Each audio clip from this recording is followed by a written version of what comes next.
Radio 59 WROW, first on the dial. And now, another tale well calculated to keep you in suspense. Elemental, adapted for suspense from a story by Stephen Vincent Benet. Thirsty people everywhere prefer ice-cold Pepsi-Cola. And because it's light, it refreshes without filling. Charlie, be sociable. I am, Kay. Pepsi is a favorite of thirsty people from Maine to Hawaii, from Alaska to Florida. Charlie. It's perfect for parties or picnics, so serve Pepsi to your guests. That's helpful, but... This is the sociable part. Keep plenty of Pepsi ice-cold and ready. Remember, it goes fast because everybody likes Pepsi. Singing still sounds more inviting. May I? Be sociable, look smart, keep up to date with Pepsi. Drink light, refreshing Pepsi. Stay young and fair and debonair. Be sociable, have a Pepsi. But singing doesn't say, pick up an extra carton of Pepsi today. Better yet, get a case. You do that.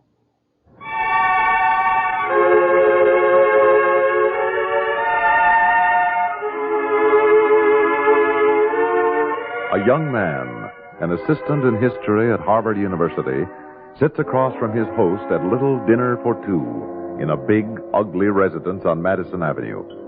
And now the after-dinner talk has somehow drifted to elementals. I was speaking, Mr. Latimer, of the elementals of life itself. What rules this curious thing called human existence? What forces sway it most wholly and make it a pageant or tragedy, or only a gray succession of lackluster days? I'm afraid I haven't thought about that too much, Mr. Slake. An historian? Well, I don't suppose it can be helped these days. Would you care for more Abacchio? Or perhaps the Cocrave? No, thanks. Nothing more. It was delicious. How nice of you to be so pleased. I must confess I found the bavette prepared, shall we say, a little beyond al dente. Still, your pleasure allows me to excuse the oversight. Your gratification is my own. I thought it was perfect. Good. The Abacchio, the little spring lamb, was actually less than 6 pounds on the hoof. Barely able to walk, I should say. 6 pounds? A little less. And all the way from Rome. I suppose it's a shame in a way, but then refinement of appetite is bound to lead to what I imagine you think of as cruelty. Oh, I do think it's cruel. I don't see why refinement of appetite, as you call it, should necessarily lead to cruelty. Don't you? What do you say to a bit of pasticceria and an excellent marsala I stumbled on in Sicily? Impossible. Oh, that's too bad. Tonight I wanted to especially honor you for your flawless translation of Guicciardini. Thank you. And forgive me, it's just too much. Really? Perhaps a little later, the beautiful country cheese, bel paese and pears. But for now, my question, Mr. Latimer, was about essentials. What would you say was the essential, invisible power that rules all human affairs? I really couldn't say. Unless you mean God. I was thinking of something quite different. And it was you who clarified it for me in your remarkably terse version of the chapter on the merry diversions of His Highness, Prince Alessandro. Prince Alessandro. Yes, I remembered His Highness very well. And I remember the agony of the translation, the endless searching for the exact word in each sentence of the chapter, describing the 15th century prince and his refined and exquisite delights. And then I heard Slake's voice again, soft and purring like a gigantic cat. I understand you're engaged to be married, Mr. Latimer. Yes, sir, I am. So you will forgive me if I presume that you're in love. You embarrass me. But I think you can presume that we both are. That is to say, I love Catherine and Catherine loves me. Ah, so. Catherine Vane, I believe? Yes, Catherine Vane. Would you say then that love was one of the powers that guide the destiny of men? Yes, I would. Wouldn't you? On the contrary. I venture to say that love is the most fragile of things, always evanescent, disappearing. Much too delicate to last. And yet love has been known to build empires. Romantic nonsense. Hate and fear and hunger have created empires. They always will. There are only 3 prime movers in this vagrant piece of oddity we please to call the human soul. I don't believe you. I see. Do you think love can hold out against fear? Yes. And love can stand against hate? Yes. Now, do you think love can survive hunger? Yes, I most certainly do. Very well, then. Let's get back to Alessandro and the two lovers whose devotion was a proverb in his court. They were willing to undergo anything in life or death for each other. Alessandro was a madman. Perhaps. In any case, he suggested, as you remember, a test of this immortal emotion. A very simple test. Hardly simple. His Highness was well known for his cruel and sensitive torture. But only with reason. And in this case, a reward was offered if they withstood the ordeal. And it was liberal enough. A dukedom for the man, a permanent revenue for them both, and titles of honor for each. But the penalty, Mr. Slade... Why, death, of course. Why not? Carried out by one of Alessandro's curious methods of making people die. True. But even so, Guicciardini says the lovers were genuinely delighted to accept the test. They embraced it, he said, as if they were to dance together at feast day, with great nobleness and joy of heart. But as you know, the test, unfortunately, was an elemental one. Hunger. Hunger for 10 days. That's all, Mr. Latimer. Yes, but in separate cubicles with no knowledge of time. An inconvenience, perhaps, but not an indecency. Having to stare at each other through a glass partition, but unable to speak. Yes, wasn't that a pretty idea? And on the 10th day, the partition removed and one small piece of bread thrown into them. It wasn't a fair test. By no means a fair test. Giving them food and then making them wait a half hour before touching it. And yet if this elemental love of theirs had been greater than elemental hunger for 1 half hour, they both would have had their heart's desire forever. But it was the means, the dragging out of starvation. It was hunger. The elemental. Guicciardini says it was difficult at first for the men who were to take them to execution to separate them. They had torn and entwined their way into such a deadly knot in their death grapple for that one small piece of bread. They acted as any two people would have acted. Any two would have been the same. Any two would not. They failed because their love wasn't big enough, certainly. But, well, some people would have been big enough. Some loves would. Some people would have been big enough, you say. I wonder. I very much wonder, Mr. Latimer, just what people you mean. Oh, dozens. Most people, or half of them at any rate, even now. Mr. Latimer, would you? Would I be willing to undergo Alessandro's test? To prove what? That love was durable? That man was not ridden and spurred by fear and hate and hunger alone? Surely Slake in his comfortable boredom was playing hypothetical games, and he had dragged me back 4 centuries to play with him. Well, Mr. Latimer, does it frighten you? Or would you be willing to wager your future professorship, say on your and one woman's ability to withstand Alessandro's test? Are you absolutely sure of yourself and the lady in question? This strikes me as an elaborate joke, Mr. Slake. But of course I'm sure. Very well, then. Suppose we try it. What? Oh, Mr. Slake, the premise is preposterous. As to the stakes, I could hardly ask you to put up your lives in forfeit, things being what they are.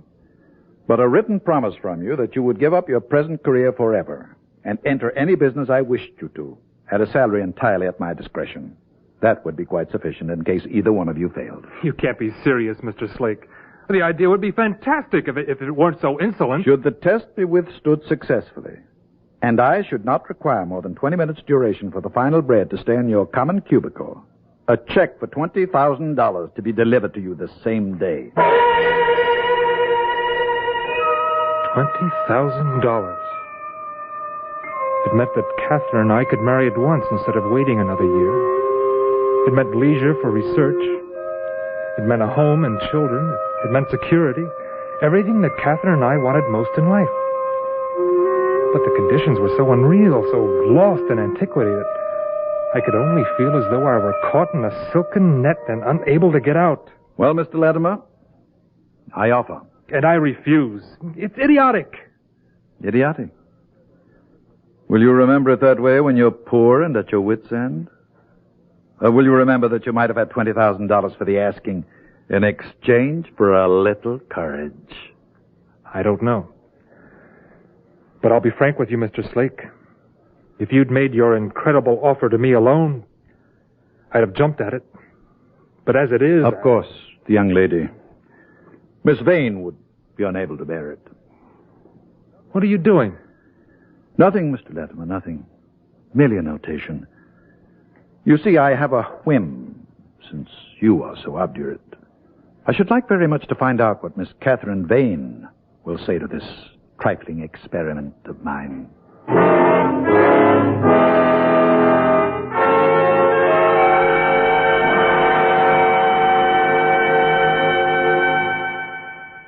In just a moment, we will return for the second act of Suspense.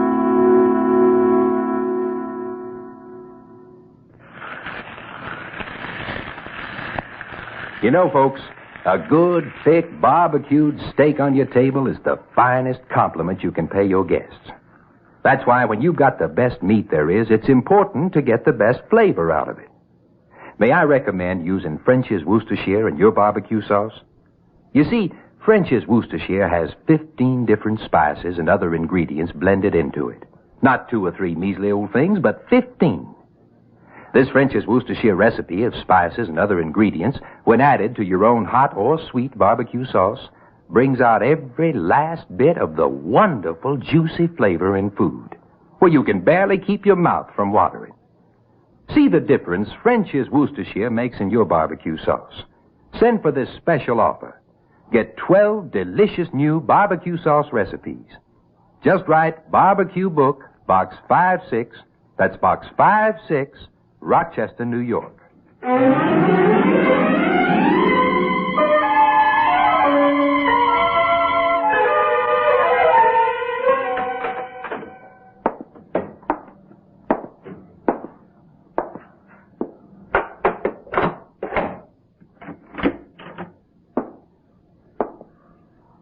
Good evening, Mr. Latimer.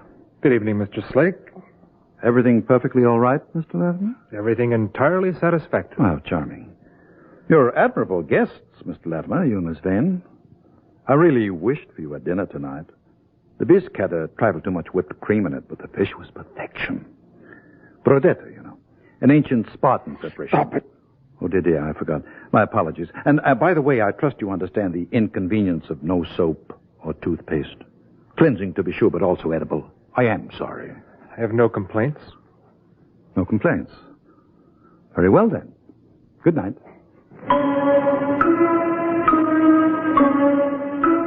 The door closed on the ruddy color of Slake's superbly well-fed face. And I turned away to look at the little white dints my teeth had made in the flesh of my wrist. I forced my eyes up and away from those pale hunger markings. Away and around the walls of the neat, luxuriously decorated box of a room I had come to know completely by heart. How long had it been? Slake visited us twice a day. And how many times had he come already? 8, I think. Yes, I can still remember that much. 8. That would be 4 days. What a short time. And how long ago it seems that the contracts were drawn. As you see, my dears, a miniature apartment on the 3rd floor. 7 rooms in all, and all soundproofed. I use it whenever a problem chances to come up that I wish to think over entirely undisturbed. We could carry out our little experiment here in perfect peace. Catherine, you understand this is simply a cruel and useless charade. It's insane, and I refuse. $20,000 for 1 week's lack of occupation. Yes, Mr. Slake, if we win. And, of course, you will. In consideration of the fact that neither of you, in all probability, possesses a Renaissance physique, I would be willing to shorten the time to 7 days. But what in the world is there in it for you? Amusement. In the old days, they had gladiatorial games, and that was as it should be. You see, I agree with Juvenal the Roman, who said that the only needs in life are bread and circuses. And this is my circus. You may have the bread, if you can wait for it. The answer is no. Oh, Sherry, darling, just think now. It's everything we want, Sherry. Everything now. And it's ours if we only have the courage to take it. Of course, Mr. Latimer, if you have doubts, I would be willing, if necessary, to carry out the experiment with Miss Vane alone. The conditions might have to be altered somewhat, but the terms would be the same. Oh, yes, Sherry, yes. I'd rather have it that way, really I would. Then there would only be one of us, but it would be for both. The first day wasn't bad at all. After all, two ordinary human beings, physically fit enough, not weakling. The Slake had given us Bibles and other religious works. It seemed ridiculous to think we couldn't hold out 7 days without food. But the second day was worse in a way than the fourth. The pain had been sharper then, and toward the end of the day, the giddiness was bad. It made your body feel light all over like a cork, and with it the fierce and intermittent spurts of pain as if it were filled with burning air. And then as time went by, my sense of time went with it. There was only pain now. Terrible, terrible pain. Pain that was as much a part of me as my ticking heart. And then Slate came again. How many times he had visited, I no longer knew. Still no complaints, Mr. Latimer? Still no complaints. I'm sorry to have taken away your books, but the teeth marks and the leather binding of the Hindu book gave me no other choice. I'm sure you understand. I understand. And after all, it's a mere question of hours, shall we say? Hours? Hours? Or shall we say days? Days? Is it days? I'm afraid you'll have to puzzle that out for yourself, Mr. Latimer.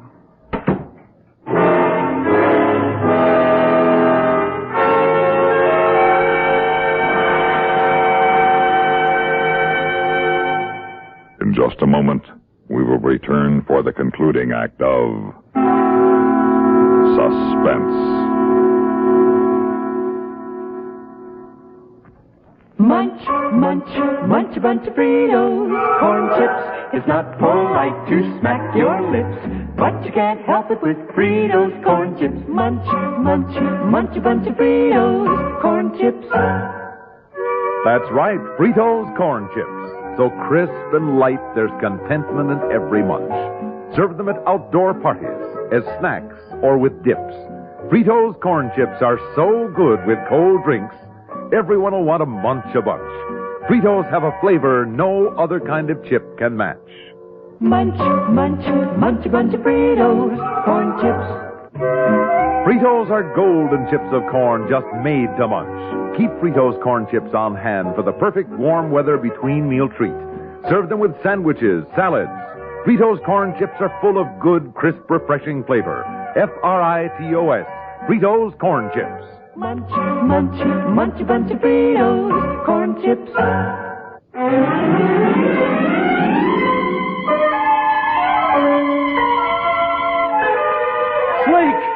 Slake! Right here, Mr. Latimer. I'm afraid I shall have to withdraw from the contest. Really? When only a few more hours would have brought us to the interesting part? Yes. According to the agreement, Mr. Latimer... I don't care about the agreement. Neither of you may be released without the full written consent of the other. I'll find it, so will she. Just look at her. A little less plump, perhaps. The forfeiture clause would be invoked, of course. I don't care. And I could use your brains for, let us say, 10 years. Anything. She can't walk anymore. She can't move, don't you see? You know, Mr. Latimer, the favorite Roman breakfast was bread dipped in wine. Get her to sign. Don't touch me, Mr. Latimer. Don't touch me. Please, please. What an exhibition of temper. What a pitiful exhibition. I'll see what the young lady has to say.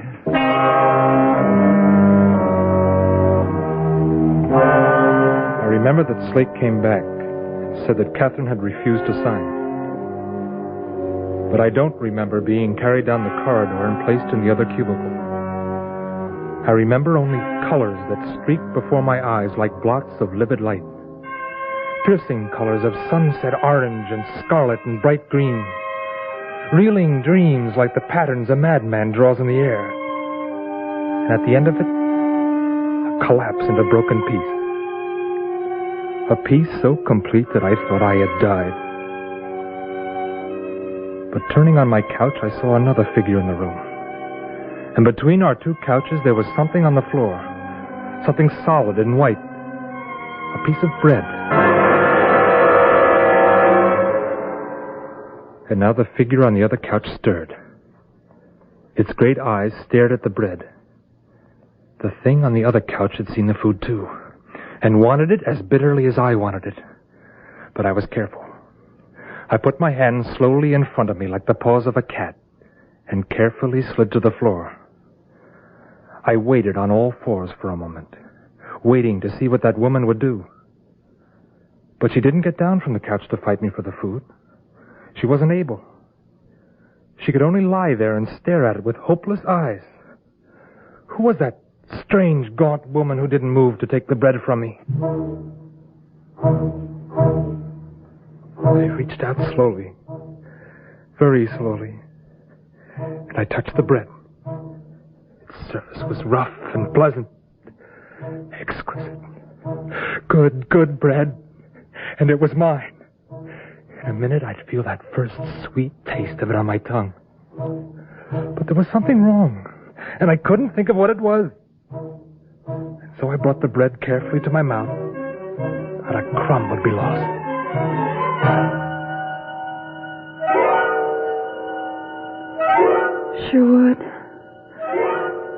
Sherwood, Sherry. Oh, Sherry dear. Oh, Sherry, I'm so hungry. Catherine, that was it. That's what I forgot. It was Catherine who was hungry, and she'd have to eat right now. That was Catherine. That lean image of fever on the couch was Catherine, and she was hungry. I began the immense journey across the floor to the other couch. Catherine was hungry, so she must be fed. Dear Sherry. Darling Catherine. Here, darling. Bread. Eat it. No, you're first, dear. You're hungrier. No, dear. No. Oh, Sherry, you got the bread. Yes. We've got to wait. If you can. I'll try.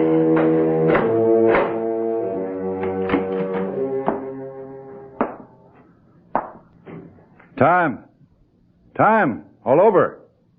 Oh, pick it up, you babies. Pick it up. It's yours. Well, do you think I'm going to feed you?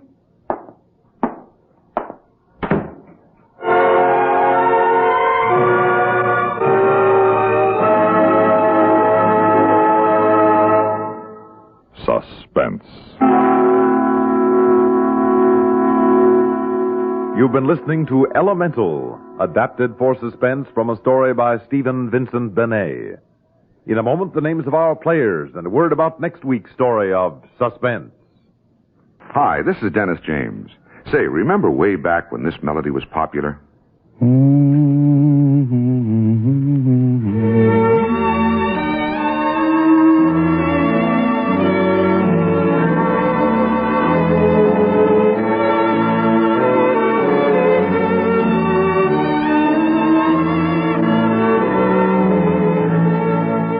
There's something very special about a long-time favorite, isn't there? Well, folks feel the same way about one of Kellogg's favorites, Kellogg's All-Bran. Going on 41 years now, it's been America's most popular good food way to fight irregularity from lack of bulk. Because it's whole bran, Kellogg's All-Bran gentles away irregularity safely and reliably. And because it's deep toasted for extra crispness, it never gets mushy in milk. There's only one All-Bran, Kellogg's All-Bran. That's ALL-BRAN. Kellogg's All-Bran.